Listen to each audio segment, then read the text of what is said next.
তোমরা যারা free fire game খেলো তারা কে কোন লেভেলে নিচের কমেন্টে জানাও। চলো এই সপ্তাহের ভূতের গল্পের ভিডিওটি দেখে আসি। ওয়েস্ট বেঙ্গলের বেশ ভুতুড়ে ঘটনা সমৃদ্ধ গ্রাম হল বেগুনকোদর। আর এখানকার রেল স্টেশনটি সম্পূর্ণ ভারতে বেশ পরিচিত আছে ভুতুড়ে রেল স্টেশন হিসেবে।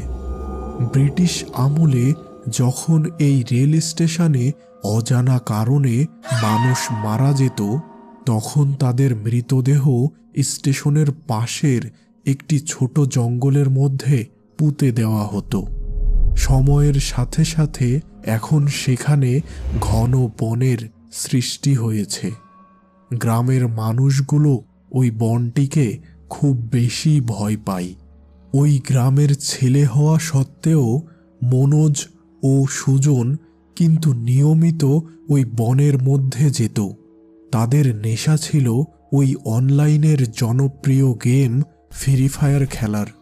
গ্রামের অনেকেই তাদের নিষেধ করেছিল ওই বনে যেয়ে গেম খেলতে, কিন্তু তারা কারো কথা শুনেনি।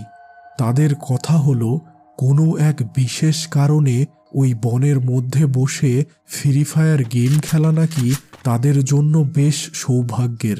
এর আগে তারা অনেকগুলো ফ্রি ফায়ার গেমের টুর্নামেন্ট জিতেছিল এই বনের মধ্যে বসে। তাই তারা কোনোভাবেই ওই ভুতুড়ে বনে না যেয়ে থাকতে পারত না। একদিন সন্ধ্যাবেলা মোদির চায়ের দোকানে বসে দুই বন্ধু চা পান করছিল। এমন সময় মনোজের ফোনের রিং বেজে ওঠে। সে ফোনটি রিসিভ করে, অপর প্রান্তের ব্যক্তির সাথে কথা বলা শুরু করে। ফোনে কথা বলার সময় মনোজের মুখে এক প্রকার খুশির অভিব্যক্তি লক্ষ্য করা যায়। মনোজের ফোনে কথা শেষ হতেই সুজন জিজ্ঞাসা করল, আরে মনোজ, ফোনে কি এমন জানতে পারলি যে এত খুশি দেখাচ্ছে তোকে? আরে বিশাল ব্যাপার, আমেরিকার একটি ফ্রি ফায়ার গেমিং কমিউনিটি থেকে অফার এসেছে ওদের টুর্নামেন্টে অংশগ্রহণ করার জন্য। কি বলিস তুই? বিশাল ব্যাপার তো। বিশাল ব্যাপার তো বটেই, কিন্তু সমস্যা হলো ওদের সময়ের সাথে মিল রেখে ফ্রি ফায়ার খেলা শুরু হবে আমাদের এখানে রাত প্রায় 11:30টার দিকে। আর আমাদের খেলার স্থান হলো ওই ভুতুড়ে রেল স্টেশনের পাশের বনটিতে। দিনের বেলায় মানুষ ওইখানে যেতে ভয় পায়, আর রাতে তো কথাই নেই। দেখ মনোজ, আমি ভূত প্রেতে বিশ্বাস করি না। এত বড় ফ্রি ফায়ার টুর্নামেন্টে খেলার সুযোগ হাতছাড়া করতে চাই না। এখন শুধু ভাব বাসায় কি বলে ওই রাতে বাহির হব। সে কোনো ব্যাপার না, বাসায় বলিস সামনে স্কুলে পরীক্ষা আছে, তাই গ্রুপ স্টাডি করার জন্য রাতে তুই আমার বাড়ি থাকবি, আর আমিও একই কথা বলবো আমার বাসায়। ও বেশ, তো তাহলে তো আর কোনো সমস্যাই নেই। খেলা কিন্তু আগামীকাল রাতে, আর যেহেতু সারা রাত ওইখানেই থাকবো, তাই তোর পাওয়ার ব্যাংকটা সম্পূর্ণ চার্জ করে নিয়ে আসিস। আর আমি আমার ল্যাপটপটাও নিয়ে আসব। খেলা শেষে নতুন সিনেমাও দেখা যাবে। চায়ের বিল পরিশোধ করে দুইজন যে যার বাসার দিকে রওনা দিল। পরের দিন সকালে ঘুম থেকে উঠে সুজন নিজের মনে মনে বেশ উত্তেজনা অনুভব করে। আর এদিকে মনোজও সারাদিন বেশ খুশি ও উত্তেজনায় পার করে। রাত 9টা হতেই দুইজন নিজ বাসায় খাওয়া দাওয়া করে বেরিয়ে পড়ে ওই ভুতুড়ে রেল স্টেশনের পাশের বনের উদ্দেশ্যে। প্রায় আধা ঘন্টা হাঁটার পর সুজন পৌঁছে যায় বনের ভিতরে তাদের পূর্ব নির্ধারিত স্থানে। তত সময়েও মনোজ এসে পৌঁছায়নি। সুজন এবার বসে পড়ে ফ্রি ফায়ার গেম খেলা শুরু করে। চারিপাশ একেবারে ঘন অন্ধকারে বেষ্টিত। সেদিকে কোনো খেয়াল ছিল না সুজনের। সে এক মনে গেম খেলতে থাকে। এমন সময় অন্ধকারের মধ্য থেকে মনোজের গলা ভেসে আসলো, সুজন মোবাইল স্ক্রিন থেকে চোখ না সরিয়ে সুজন জবাব দিল। আরে তুই এত সময়ে আসলি, এত দেরি হলো কেন? বেশ কিছু সময় আর কোনো প্রকার সাড়া শব্দ নেই। কোথায় মনোজ? সুজন এবার আশপাশ তাকিয়ে বেশ হকচকিয়ে গেল।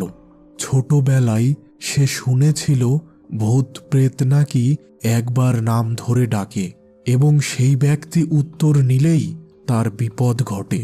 সে গেম খেলার সময় ভুলে ওই এক ডাকে সাড়া দিয়েছে।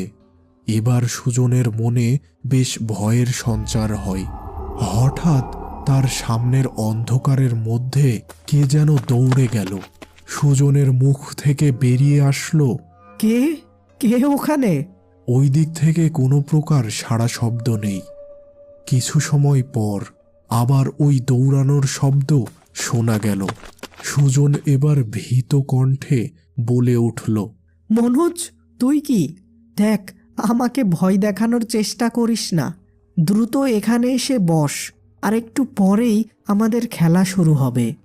এবার অন্ধকারের দিক থেকে ভেসে আসলো এক অট্ট হাসি, আর সেই সাথে মনোজের এক করুণ আর্তনাদ। সুজন, বাঁচা আমাকে, এরা এরা সবাই আমাকে মেরে ফেলবে। এই কথা শুনেই সুজনের হাত থেকে তার মোবাইলটি পড়ে গেল এবং সে দ্রুত ওই অন্ধকারের দিকে ছুটে গেল। তার ঠিক বাম পাশ থেকে একটু করুণ কান্নার শব্দ ভেসে আসতে লাগলো। ওই দিকে একটু এগোতেই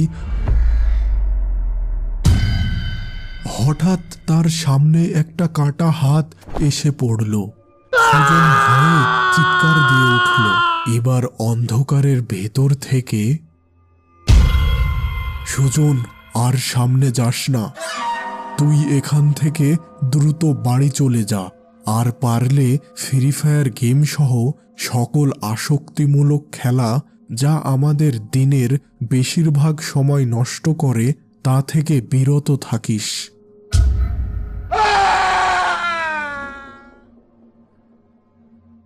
সুজন সেখানে আর কোনো কিছু না ভেবে পিছন দিকে দৌড় দেয়। পরের দিন সকালে 3টি ঘটনা বেগুনকোদর গ্রামের প্রতিটি মানুষের মনে এক গভীর শোক ও ভয়ের সৃষ্টি করে। বেগুনকোদর রেল স্টেশনের পাশের বনে সুজনের অচৈতন্য দেহ পাওয়া যায়। গ্রামের একটি পুরনো বাড়ির উঠানে এলাকার একজন নেশাখোর মাতাল ব্যক্তির হাত কাটা মৃতদেহ পাওয়া যায় এবং পাশে পড়েছিল মনোজের মোবাইল ও ল্যাপটপ সহ ব্যাগ। আর মনোজের মৃতদেহ পাওয়া গিয়েছিল মনোজদের বাড়ি থেকে একটু দূরের এক জনমানব শূন্য রাস্তার পাশের ঝোপে।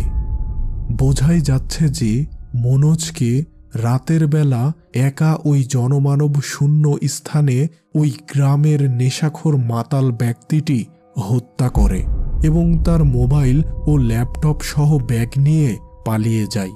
কিন্তু প্রশ্ন হলো, ওই নেশাখোর মাতাল ব্যক্তিটিকে আবার হত্যা করল কে? আর রাতে ওই বনের মধ্যে সুজন কার কাটা হাত দেখতে পেয়েছিল? নিচে অবশ্যই কমেন্টে জানিও তোমার মতামত।